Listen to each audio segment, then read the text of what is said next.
I'm a gun-toting Bible thumper. We gon' keep it live this summer. Bryson, why they mad? Cause we been, but we still doing numbers. Hollow tip, yeah, I'm a Christian, but I got that thunder. So my coat and got a Glock, so you could try to hunt. I'm a gun-toting Bible thumper. We gon' keep it live this summer. Bryson, why they mad? Cause we been, but we still doing numbers. Hollow tip, yeah, I'm a Christian, but I got that thunder. So my coat and got a Glock, so you could try to plunder. They say they offended cause they see me on Vice. Like I told them, I don't need no label, I'm signed to Christ. I never be quiet. Wanna shut me up, then come take my life. Say your cloak, buy a sword.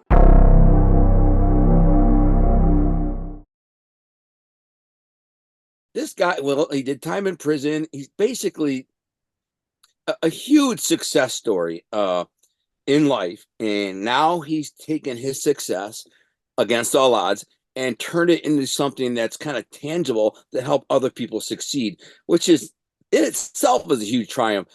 So you start partying, you're in Oregon, but where was the turn, the real turn? Because I want to move towards your like the really bad stuff. We don't have to get into detail about the really bad but I want I took a couple of turns down the path and became a drug addict and was reckless and violent and a criminal and a gangster, right?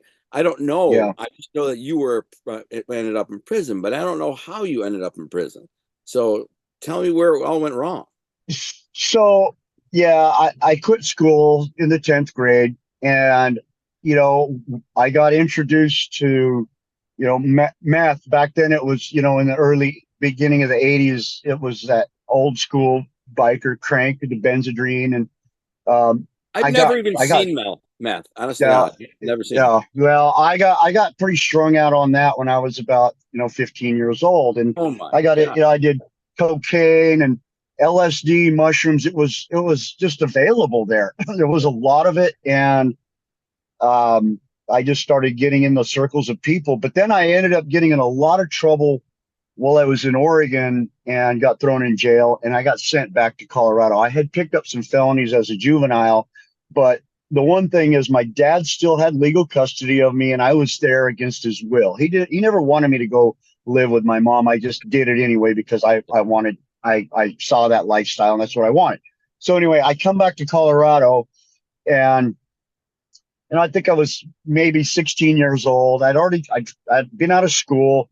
I came back on probation, and I just had this attitude and chip on my shoulder. I had seen things that you shouldn't see as a teenager.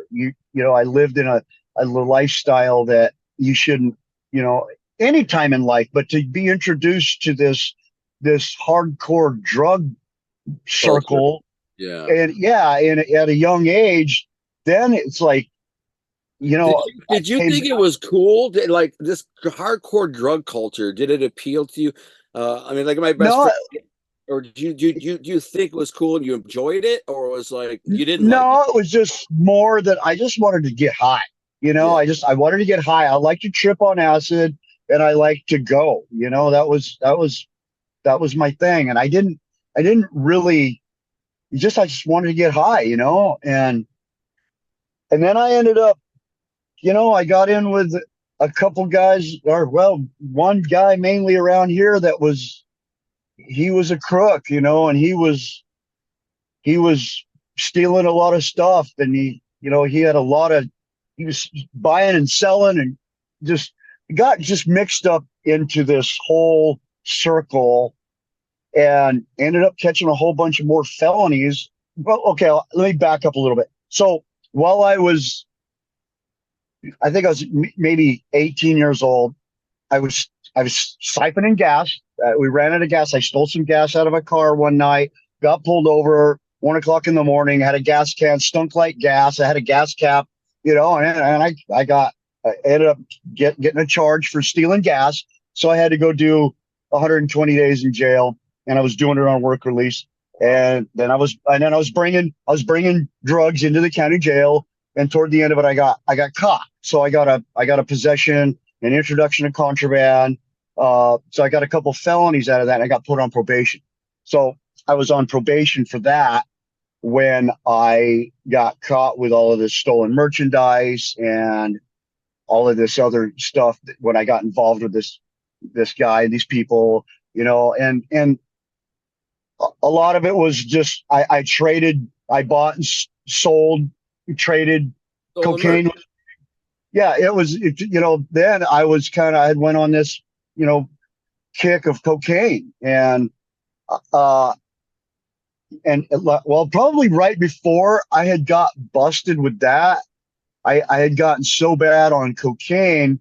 I was so strung out, and I was using a needle. I got introduced to a needle pretty young, and I was so strung out on and my probation officer knew. He gave me the opportunity to go do 30 days in treatment or revoke my probation. And at that point, I had already broken 2 needles off in my arm, and was so strung out on cocaine that I could barely function. So I went to this 30-day treatment, and I got clean for 30 days. All I did was get clean enough so that I could go back out and do it again. Right. Because then I met a friend that had got this hookup with acid. So then I went back down this acid trip again, but cocaine and acid and meth. And then I caught all these other felony charges while I was on probation. So they weren't going to give me any more chances. I ended up catching a 2nd-degree burglary, 1st-degree criminal trespass, 1st-degree aggravated motor vehicle theft, and I was on probation for introduction to contraband. So I got 3 6s and a 2 out of that. Luckily, they ran them concurrent, and I only ended up getting a 6-year sentence out of it.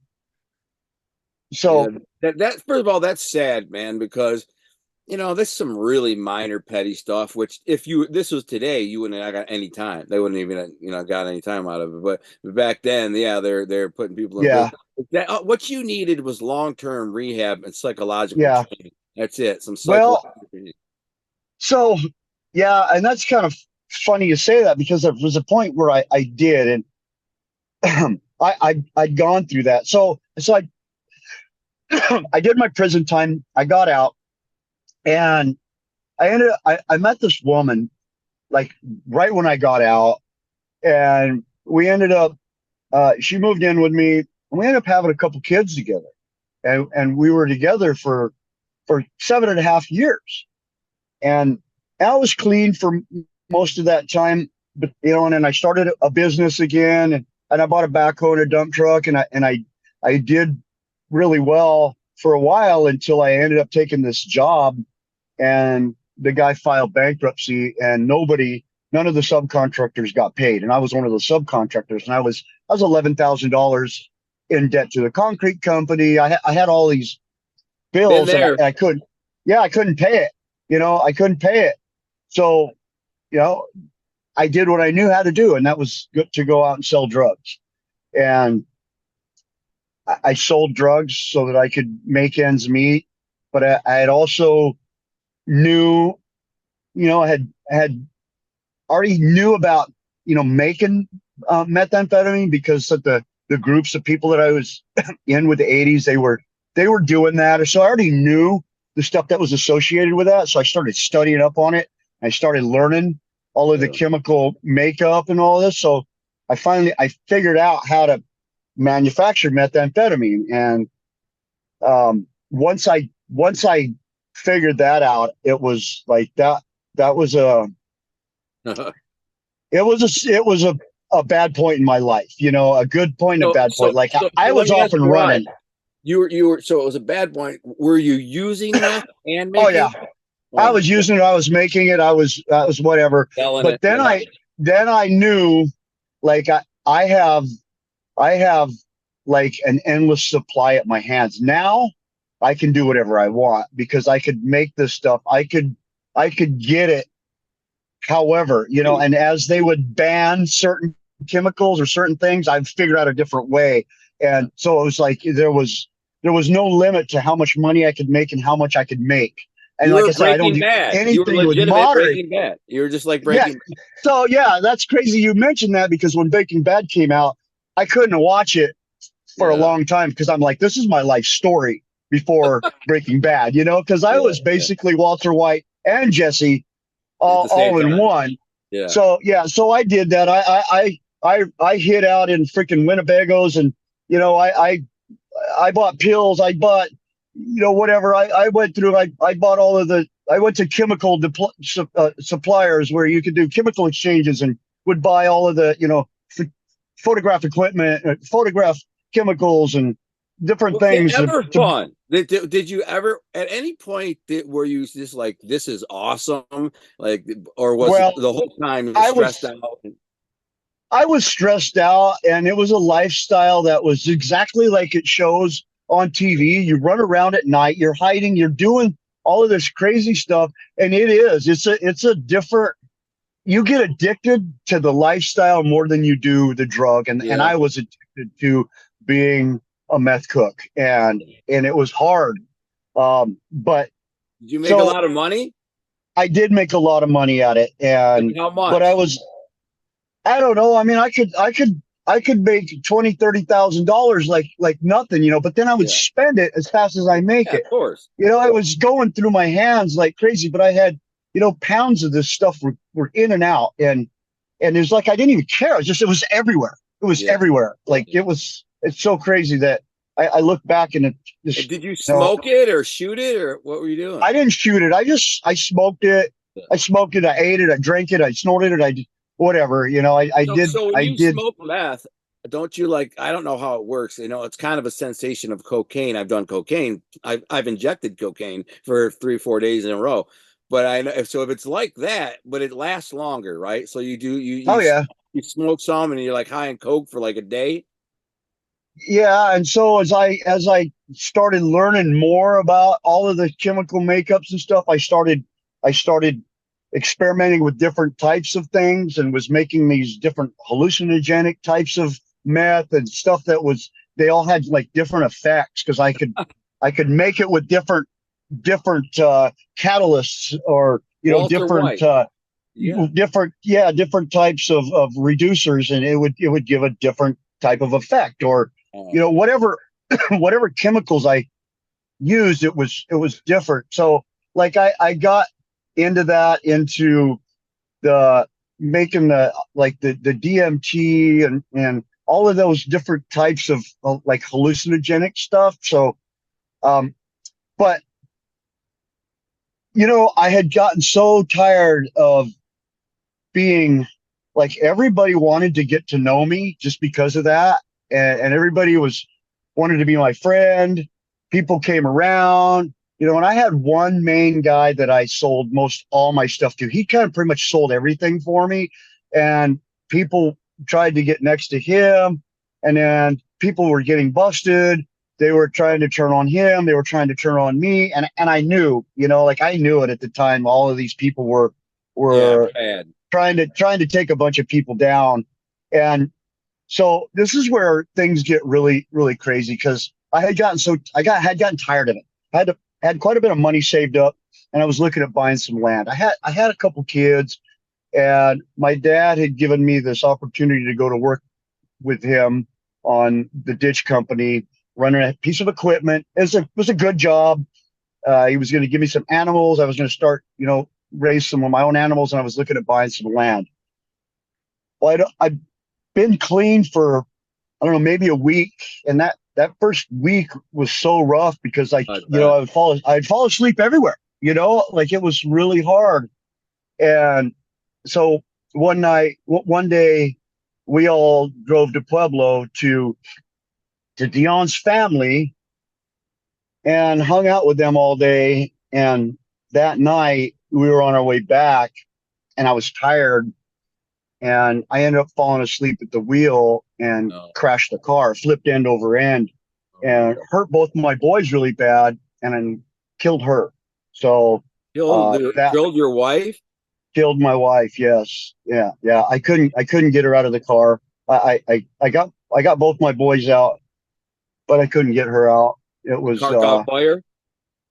no, it didn't catch on fire. It just um Tough, bro. No, you don't have to describe it. Forget it. No, that was yeah. that Well, was just the yeah, end. yeah, well, I mean, it's just it's part of my story, and you know, it's something that happened that I can't Can't take can't it back. change. I can't get away. Yeah, Yeah, can't but take I it mean, back. Very tragic. she, I'm sorry. yeah, she went through the windshield, and the car rolled over on top of her, and she That's lived for a little while, and I tried to get her out, and I couldn't. And she just eventually died there. And conscious. I had, She was conscious. You were trying to get her out from under the car. yeah, she was conscious for a little while. Yeah, she was moving, and she grabbed a hold of me because she knew that that I couldn't get her out, and she grabbed a hold of my hand, and I just kind of sat there and waited for her to Fire. kind of for the life to go out of her. Yeah. Well, it's horrible. And your kids are all, So your sons were okay though. God, thank God. You know. yeah, they were okay. They were pretty badly beat up. My oldest boy, he turned out to be a great person. He is the head sergeant, head drill instructor for the Marine Corps. Wow. So if you go to Paris Island, he's the guy. He's about the end of his term, but he's got a huge scar where the whole side of his head was split open, and that's every time I look at that, that's a reminder of Wow. you know a mistake that I made. Of I course, you can't get around that. I yeah, get it, bro. I get it, and that's horrible tragedy. At least your son turned out to be somebody who's a badass. A Marine drill sergeant. You don't yeah, get he's a you don't get any more badass. badass than that. You know what I'm saying? Yeah, So he's alive. and both my boys, my youngest one at the time was, he was a year and a half, Dominic, and Donovan was 5 years old. So they were both very little, Oh my goodness. and it was rough. Yeah. And that's where my brother, God bless him, he helped me through that time. He was there for me 100%. He helped me with my Yeah, boys. but He that's helped me. because you were there for him when he was a kid. Yeah. Remember, you took care So of him. He took care of you. yes. That's what brothers are supposed to do. That's what family is Yeah. supposed to do. So So what we as a result of this? What happened? Did you get some jail time or what happened? so no, they did a blood test on me right then and there, and everything came back clean. They didn't find anything. I had been clean enough, long Yeah. enough that there was nothing in my system. And so I ended up getting I was charged with 2 counts of vehicular assault and 1 count of vehicular assault causing death. Originally, they had charged me with vehicular manslaughter, and they dropped that to I ended up with a vehicular assault causing death. And I Did didn't you the get jail judge time? was I didn't get any jail time. It was an accident. Right. So he didn't. He told me, he's like, I feel like you're being punished enough, and I'm not gonna Right. I'm not gonna make that any worse. And Well, just so was this a wake up call to you at the time, or what did you do? well, you would think it should have been, but it sent me down a spiraling darkness that it was probably the worst down spiral that More I had. drugs, more drugs. I'm More assuming. drugs and more. Yeah, I at that point, then I would not let myself sleep. I was in so bad a shape, but I had my boys, and I didn't know what I was gonna do. Did you go back to cooking meth? I did. After that, I went back to cooking meth because, I had What else lost. you got? Yeah. I lost. Yeah. And what else? I'm not. I tried to work. I tried to take that job with my dad. I worked for him for about maybe a week, and I ended up not even a week. I ended up running a backhoe off into a full canal full of water backwards and almost drowned. Just stupid. And so at that point, I had to tell him I can't do this job. I can't Yeah. function. I can't. I can relate to this in so many ways because when I was trying to get cleaned up on several occasions, I get a job and the boss would be a douchebag, or just it never worked out. Everything that I tried to do to get straight and narrow and do the right thing, like my friends and my cousins and like everybody said, I just couldn't do it. Like you said, everything you do. So then I could just go back to selling drugs. That's why I was a drug dealer or robbing. I was always robbing drug dealers or extorting drug dealers. Extorting drug dealers is very easy. You got a lot of people were scared of me in the neighborhood, right? If they know they're selling weed or whatever, I go over to the house, say, I need to buy a pound of weed. And they open the door, come in, they sit down, I pull a pistol out and say, I'm taking this pound. And from now on, you're going to pay me a pound a week, or I'm going to come back and blow your effing head off. And they're terrified of me. They can't do anything. They can't beat me up. And they know I'm the gangster with the gun. So they pay me. That was easy money. But why couldn't I just, do normal life? That's all I ever wanted. So with you took this spiral, this downward spiral. How long did it last and how did it end? So I ended up, for about a year, I drug my boys through hell. They were with me wherever, hotels, wherever we could stay, whatever person's couch we could crash on, until I got arrested again.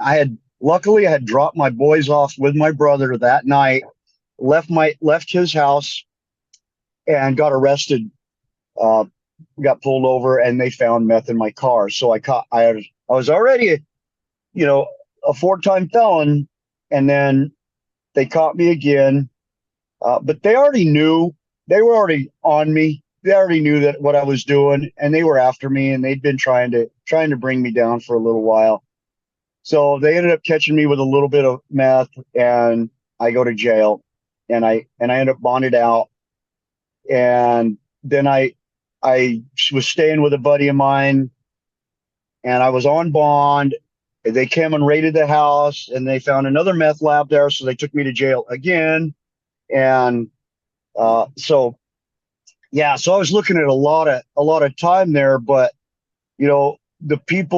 the guy's house that I was at ended up taking a deal, and said this was my deal. He got a 5-year prison sentence out of it, and they ended up dropping my charges because I was going to take it to trial, and they ended up dropping the charges because I was just there. I was just there, and luckily it was all out in the garage. So, but anyway, for the possession charge that I had, I ended up getting an 8-year community correction sentence with a 12-year stipulated sentence, 12-year prison sentence. They held that sentence and give me 8 years of community corrections. So what's that? Community halfway house. Okay. Yeah, so for 8 years, you have 8 years in a halfway house. Yeah. So okay, so what you needed. I go to this halfway house, and I was there, and I just started to get clean. I got a job. Thing about the halfway house is after about 6 months, you can work your way out into what they call non-res. And you can live outside. You just got to go to their meetings and take UAs and be part of their group, for whatever, however many years they decide until they tell you you're done. Well, I couldn't stay clean. People kept coming around because I knew how to cook meth, and they kept coming around with more and more and more. And finally I gave in and cooked some. And then obviously I got to try some. And then I caught a hot UA, and then they brought me, I was out on the non-res program. They brought me back in for another month or two. Then I worked my way through that program, got clean again for another month, got out, was out for, another couple months. Again, I couldn't stay away from it. Got another hot UA, went right back in. This time they're like, you're going to prison. So they sent me to jail. I sat in jail for 3 months, had no idea what was going to happen to me. They didn't know what they were going to do with me. Like I was sitting on a 12-year sentence, but luckily I had found out about this place called Stout Street, which is a 2-year long-term intensive therapeutic community treatment center. Like you're there 24 hours a day. You live there. You go to classes. Yeah, well, it's what I needed. So that's not even close to the end of the story. So we got 20 minutes. I want to get to your book. So I just yeah. So anyway, I go there. I get cleaned up. I got a couple years time under my belt. So I meet my wife. Her name is Celeste, and she is like, I would never thought that I would ever have this good of a relationship or this kind of a, Love. a marriage ever in my life. I could have never believed it. So I met her in there. We didn't have anything to do with each other, but we got out. I got out. I met her at an NA meeting a couple months later. We ended up getting together, and we get married. We have a boy, but that wasn't the end of it. It started creeping back in again. She come from a long line of alcohol, and the meth. I lost a job, and I went back to what I knew, and that was dealing drugs. She started drinking. I don't want to put a whole lot of her story out there, but we went our separate ways. We both were in just a really, really bad place. She had, to the point of giving me divorce papers. I was starting to get strung out again. Then I ended up buying a motorcycle from a guy that had been in a high-speed chase the day before. And I should have known better, because these guys were shady. They arrest me. They see me on the bike. They arrest me, take me down, and they find drugs. Then they go to my house. They raid my house. They find more drugs. They destroy my house, and they take my son, my youngest boy, and they throw both of us in jail. And now I'm looking at, another, spending the rest of my life in prison. And through all of this, that's when I knew I had to make some major changes. Like, I hated who I was. I hated everything about my life. And I knew that I had ruined so many people's lives, and I didn't want to do that, So that was the point where it turned around for me. And that was 2014. Wow, But, really? yeah. So that's Not been that like long 9 ago. years ago. Yeah, 9 years ago. So I spent my entire, adult life doing this, going through these cycles. But here's the thing is, I always did stuff because it was required of me, like having to take classes through treatment centers, halfway houses. I had to go to NA. It was all part of their program. You have to do this in order to, so, but once I did it for myself, and I'm like, okay, I need help. Yeah. And not because somebody says so. Yeah. And then I started getting some clean time, and I started realizing that, I don't want any of this life anymore. Yeah. I didn't want any of it. I didn't want to work for somebody. I didn't want to be this, convict, drug addict loser that I've been my entire life that's never going to amount to anything. Oh, he's just going to fail. Like, I was not going to let that ever happen again. And at that point, I started really making those, steps to, what do I got to do to make sure that I'll never do this again?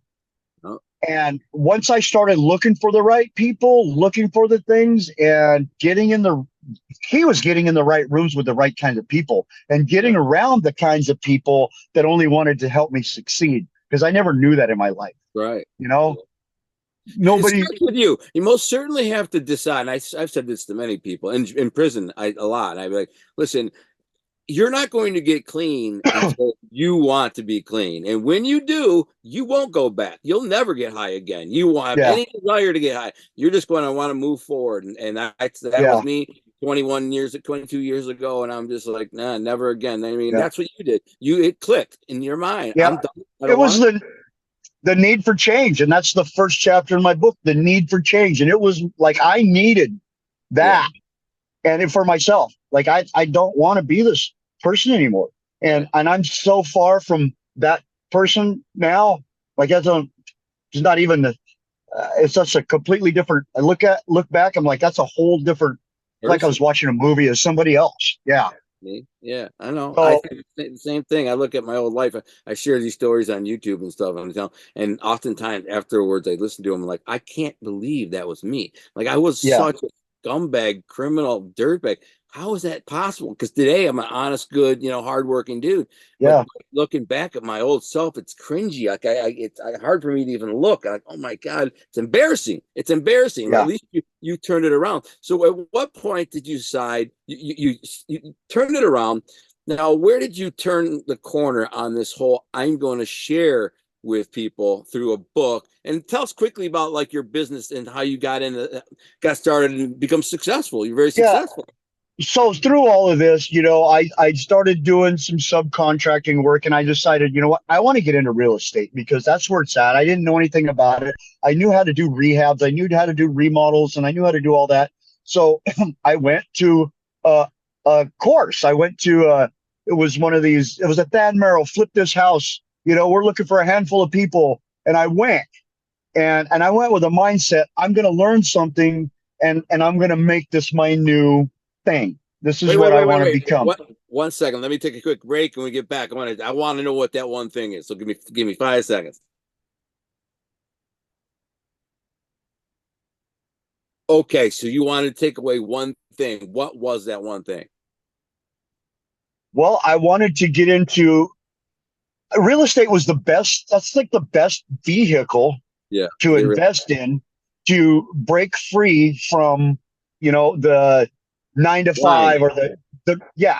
So I knew that I wanted to get into something like that. But I went into it with a mindset of, I'm going to make this happen, and I'm going to be in real estate. I want to be, I could see myself like I went into this thinking, oh, a couple of years from now, I want to be the real estate guy. Yeah. And that's how I went in with this attitude of I want to be this guy. So I learned so many things went off. I was in a room, like a mastermind. It was kind of a mastermind. It was an event, a networking event that I had never been to anything like that in my life. The people were different than the people that I was used to, because I was used to people that had motives and agendas, and they wanted something from me. These people didn't. These people, they wanted to grow, and they also had this genuine sense of, I want whatever I'm doing to benefit you too. I didn't know that in my life. I never had that experience. So that reciprocal, you know, wanting somebody to, benefit, because all of the people that I've been around, you start becoming successful, they want to tear you down. They want to talk bad about you. They want to make you look bad just because of their own insecurities. But I didn't, from the people that I was around, I didn't feel that. So getting in that room with those kind of people, it was different. I'm like, I want this. This is the life I want. And these are the people that I want. So I started doing that, and I started getting involved more and more. And I knew that was going to be the way that I was going to become successful, is by being around successful people, because that's what they want. Networking with people Yep. but they high value people, networking with high value people. And like, where did it mostly pay off? Like, when did it finally really start to pay off, these masterminds, high value people that you were around? Well, they all had all this wealth of information, and they were willing to share it. Like, that's one thing I find about all these people that have these millionaires. They ain't got nothing to hide. If you want to know something, they'll tell you. You ask them, and they'll tell you, and they'll genuinely tell you, because they're not afraid of you succeeding and being better than them or whatever. Yeah. Yeah. So that's one of the key things that I figured out. I'm like, okay, you get around the people that want to see you succeed, and want to even, like, I want to make you better than me, because then that makes, then the people can say, now you're my testimony. Yeah. But that was a mindset that I had to change, and when I changed that mindset and I looked at things differently, then I started becoming successful. I started learning the ins and outs of real estate, and I got into that, and I started becoming successful at that. And I did a bunch of fix and flips and had a bunch of rentals and stuff. But then now I build storage. That's my business now. Is I travel all over the country, and I build storage facilities. And that just kind of happened in my lap. I had a guy wanted me to build a building for him, or 4 buildings, and I did. And I was like, well, I don't know if I want to continue doing this. But then everybody was like, man, we need people that can put these buildings up. And now I'm finding that, like, there's a demand for people that can go and put up buildings really fast. We pulled on this project, last week. We've been here 7 days. We're almost done with 4 buildings. These are big buildings. These are, 250 by 30 foot buildings. That's incredible. So now but you're wanting to get out of that. So you wrote the book. Tell us about the Yeah, book and the mission behind the book. Tell us about that. We got about 10 yeah. minutes. So I wrote the book because I thought, you know what, I'd gone through all of this stuff, and I'm also at the end of my building. I think that I have a bigger calling, and I didn't go through all of what I went through to just spend the rest of my life building stuff. Like, God gave me the reason to be here, and that Yeah. reason is to take and share and to be able to resonate with people. And for me, the ones I resonate with the most are the people that feel like they're the underdogs, maybe the Yeah. people that have felonies, that don't know how to get out of this, that don't know, that have these limiting beliefs, or that have stuff that they've, carried around with them all their lives. And I help Your them. testimony, sorry, I didn't mean to interrupt, but your testimony has immense power, like far beyond that, even you, and you're one of those people who believe it does. But I'm telling you, everything that you went through in life was for a reason, for a couple of reasons. Yep. One of the reasons is because God made you tough. The average person wouldn't survive what you went through, between all the drugs and the prison and the people. They just wouldn't. So he didn't make that part of their testimony. He made it part of your testimony. So now when you get here, there's all these people who are struggling through that life and in that world, and you show up and say, I wrote this book, and here's how to get out of that life. I did it. I've proven it. Let me help you. That's your mission. Yes. Yep, that's exactly it. And I want to help the people, the people that most people have written off. That's why I go speak to people in prisons. I I've been going to this prison in Colorado, and I speak to these guys that are getting ready to get out. And I want to give them hope that you can get out. You don't have to. The minute you walk out that door, your debt to society is paid. Right. And you don't ever have to look back on that life. Anything. You could be anything. You could be anything you want, and don't let anybody tell you different, because I've had people tell me, you can't do this, you can't buy real estate, you can't go to the country, you can't vote, you can't get a passport, you can't. Well, you can. I call BS, because you can. Yeah. Everything that people told me you can't do, I'm doing, and I do it every day. Listen, when I was in prison, I was writing novels, and a lot of people read my novels in there, and they would talk about it. They'd be like, this guy is one of the greatest novelists that I ever read in my life. I've been down 20 years. I've read thousands of books. This guy wrote the best book I've ever read, not just one or two, but two or three. And anyway, so a lot of people were like haters. You're like, oh yeah, this guy's never going to be a nothing. He's never going to amount to nothing. He thinks he's going to be a famous author, la, la, la. When I got out of prison, I remember one of my friends still in prison said, we saw you on Fox News. The officers who were hating on you, like saying, hey, you're never going to amount to nothing, da, da, da. They had you on the Fox News while you're sitting there talking. I'm like, yeah, just like I told you. So you can do anything. I've done it. Yeah. I started a radio station, a publishing company, an apparel company, and I published novels. I can do it. You can do it. But That's right. It's even tougher, man. But I love that in your book. So you give a straight blueprint, though, right? Yeah. I give a blueprint. I mean, it's a basic kind of outline of what I did and the steps that I took to become successful. And it's all about self-improvement. What can you do every day to become the best version of yourself? Which means, you get your head right. You quit putting things in your body that are destroying you. You work on your fitness. That's one of my top, if not my top priority, is my physical fitness.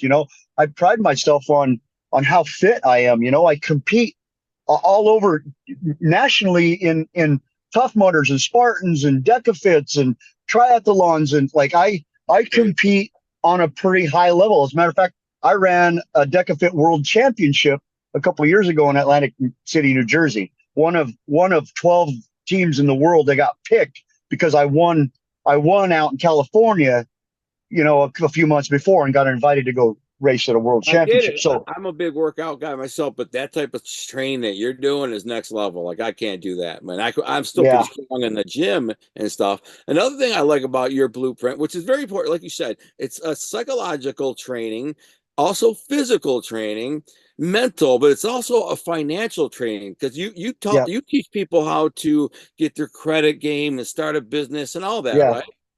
Yeah, so much stuff about credit that people have no idea about. They think you got to do this, you got to do this. No, it's pretty simple to fix your credit. Fixing your credit is not hard. So, I will let that go at that.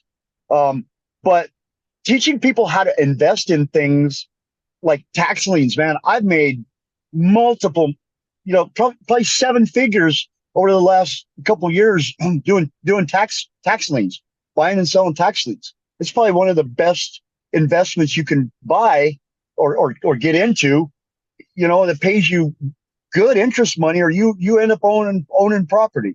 You just got to learn how to do it right.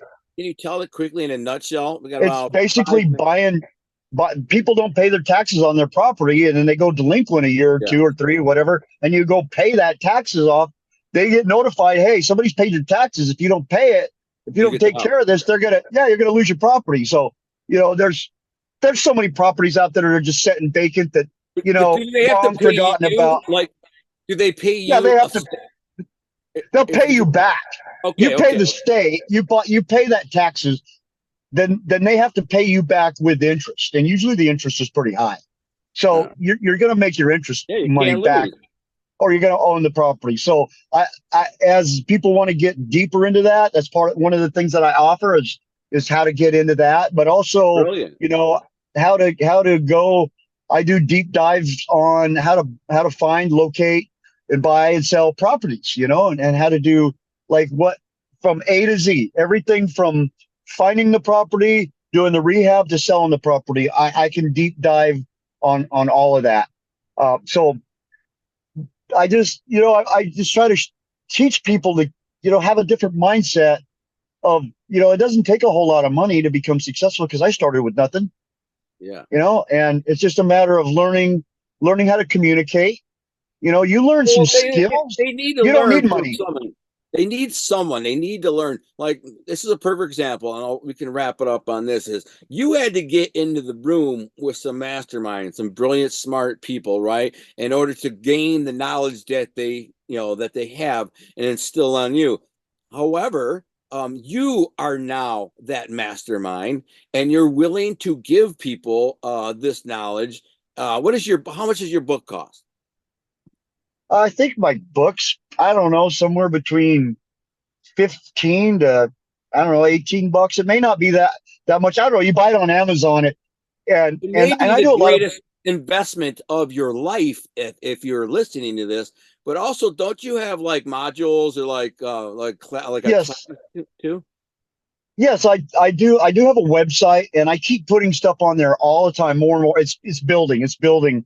And I've got an inner circle that people can get, that they want the personal stuff and the more, close stuff, the deep dives, the experience with the networking. So I have that, but I keep putting modules out, and one of the courses that I'm working on and I'm putting together that's just about done is teaching guys how to start their own business, how to go out and get business types of funding, without credit, without using your personal credit, and how to start your own business and go out and find, companies that will give you leads, that'll give you jobs. So you don't even have to go out and look for work. Yeah. So you don't have to go out and look for jobs or projects or whatever. They'll come to you. So it's basically a blueprint to set up your business to be successful in a business, and then taking what money you're making there and turn around and invest it into other things that are going to make you bigger money, to where 3 to 5 years you can retire, exit that business. Yeah. Dude, I am so excited about this. Like, I have a million questions for you for off air.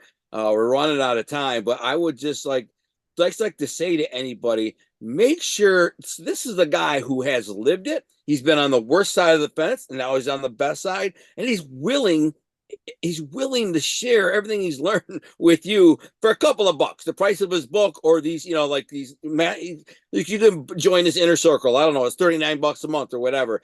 Trust me, it's worth it. He's going to connect you to the right people, the right places, give you the right knowledge, give you the right data. Man, are you kidding me? It's be the greatest investment of your life. This is the guy that you don't let go of. You're in his head constantly. You're messaging him, hey, listen, Damon, what do I need to do here? What should I do here? Because he's the kind of guy who will actually answer you and give you the truth in the right direction and help you. In a couple of years, you'll be a millionaire or whatever. Maybe you're making 100 grand in a couple of years, whatever. You're a lot better off than hitting the streets, selling dope, getting high, whatever. This guy's going to get you right, man. Damon, is there anything you'd like to tell? Tell them where their website is and wrap it up. And if there's anything else you'd like to tell them, I wish we had more time. Yeah, so my website is damonnichols.com. I'm constantly updating that. You can go there. You can find me on Instagram or Facebook, Damon R. Nichols. I have a YouTube channel. I'll be posting a lot more stuff on there, content. I do some how-to videos on building storage. So if you're into that, but that's also called the Breakout Blueprint. But I also do some stuff with my wife. We have a relationship coaching course. So we're going on 20 years now. The first 10 years were rough. Now she's my best friend, and she's my partner. We do everything together, and she's actually out here on the job site with me right now.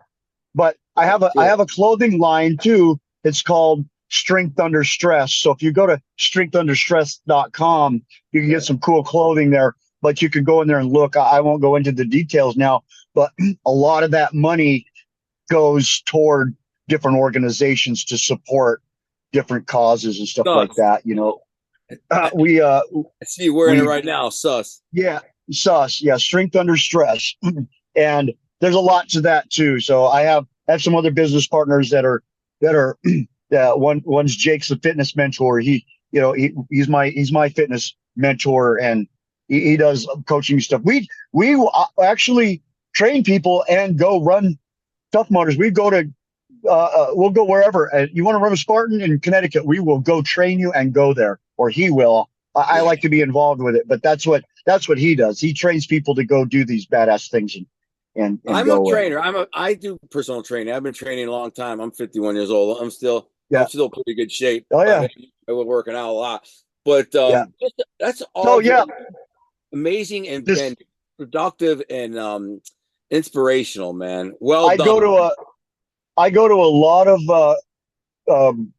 lot of events. I'm in, probably 6 or 7 a year, and they're all big networking events.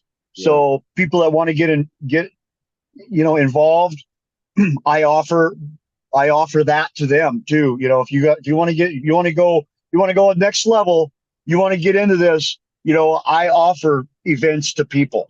And it could be whatever. Doesn't matter what the event is. I get something from every event that I go to, whether it's real estate, storage, or just a limitless society or whatever. It's all becoming the best version of yourself you can. So, well, that's how I met you, because you were in one of these big shot cult. Mark Evans. Mark Evans, and my friend works there for him, and so we connected through that way. But this was a great opportunity to meet and talk. I have a lot more to talk to you about, and I'm going to be honest with you. I'm probably going to bug you. I'm probably going to be like message you. That's fine, man. and if I have to sign up for your program, I'm happy to do that. It's worth it, totally worth it. And I'm the kind of guy who's always going to go the extra mile for you, especially if you're willing to get me an extra mile, I will give you 10 miles. That's the kind of guy I am. No matter what, if you do something for me, it's such a rare treat to have somebody genuinely give a crap and actually be willing to help you, whether it's mentor, connect, network, whatever. That is such a rare and valuable asset to me, that when somebody does it to me, man, I'm just like, oh my goodness, dude, I won't let go of this guy. Like you'll be dragging me by the leg, like, just get off me. I just like, man, thank you for helping me. So I'm that kind of guy, and if I got to pay for it, I am too. So what's the name of your book one more time? The Breakout Blueprint. The Breakout Blueprint. Go buy this book, The Breakout Blueprint. And in that book there's more information you get at the end of it, which you can help you break out even further. But go check it out. Tell them the name of your website one more time. It's damonnichols.com. DAMONNICHOLS.com. That's easy enough. You guys, thanks for tuning in to Against All Odds. Really a treat this week. This is, I mean, dude, this guy is here against all odds. You can't make this up, man. He's beat the odds. He's here. So God bless. We'll see you next week. Thanks again, Damon, for being on. And Thanks for having me on.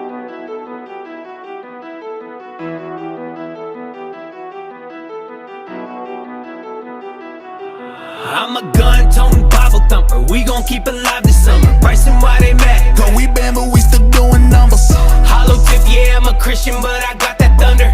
So my coating got a Glock, so you could try to hunt her. Gun-toting Bible thumper. We gon' keep it live this summer. Pricing why they mad. Cause we been, but we still doing numbers. Hollow tip, yeah, I'm a Christian, but I got that thunder. So my coating got a Glock, so you could try to plunder. They say they offended cause they see me on Vice. Like I told them, I don't need no label, I'm signed to Christ. I never be quiet. Wanna shut me up, then come take my life. Sell your cloak, buy a sword.